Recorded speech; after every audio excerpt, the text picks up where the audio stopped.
आनंद charitable ट्रस्टच्या माध्यमातून चैत्र नवरात्र उत्सवाचे आयोजन करण्यात आले.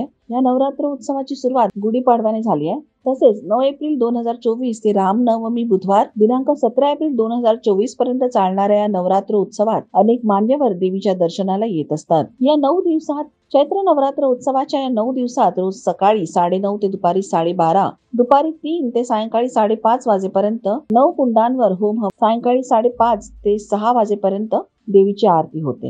आज शनिवार दिनांक 13 एप्रिल 2024 रोजी आशाजी भोसले यांचा मराठी व हिंदी गीतांचा कार्यक्रम किरण वेहले यांनी प्रस्तुत केला.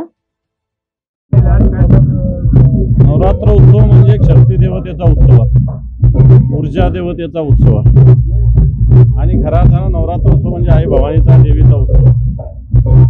ही महिषासूर मर्दिनी आहे, हिनं दैत्याचा नायनाट केलेला आहे आणि आत्ताच्या घडीला त्यावेळेस पृथ्वी तलावर होते. आत्ताच्या घडीला या महाराष्ट्र देशात अनेक दैत्य निर्माण झालेले, अनागुंदी त्यांनी माजवलेली, शेतकऱ्यावर अत्याचार ते करतात. देशात महागाईचा भस्मासूर त्यांनी निर्माण केला, देशात बेरोजगारी वाढवण्यासाठी त्यांनी काम केलं.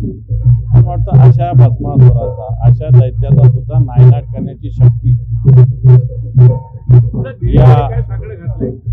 हीच शक्ती आमच्या मनगटामध्ये निर्माण करू दे. हे साकडं देवीला घातलेलं आहे. राजन विचारे साहेब शिवसेनेचे नेते आहेत, खासदार आहेत, त्यांच्या माध्यमातून हा उत्सव होत असतो. मला वाटतं हा उत्सव एक शक्ती देणारा असतो, ऊर्जा देणारा असतो. पण ही शक्ती आणि ही ऊर्जा या समाजातील, या देशातील, या राज्यातील जे दैत्य यांचा नायनाट होऊ दे, हीच प्रकारची प्रार्थना आम्ही देवीला केली. महायुतीचं असंच होणार आहे, कारण ज्या पद्धतीनं भारतीय जनता पार्टी छोट्या लोकांना किडंकृत करते, आपल्या ठाण्यातून ज्यांनी गद्दारी केलेली आज ते त्यांच्या ठाण्यामध्ये, स्वतःच्या ठाण्यामध्ये उमेदवारी देऊ शकत नाही, अनेक मोठ्या शहरात उमेदवार देऊ शकत नाही, जिल्ह्यात उमेदवार देऊ शकत नाही, द्यायचे तर दिल्लीची परवानगी त्यांना घ्यावी लागते.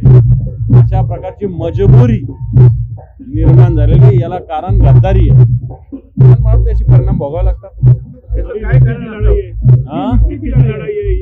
निष्ठेची लढाई आहे, ही धर्माची अधर्माची लढाई आहे, दैत्याच्या विरुद्ध दानवाच्या विरुद्धची ही लढाई आहे आणि आम्ही जिंकू.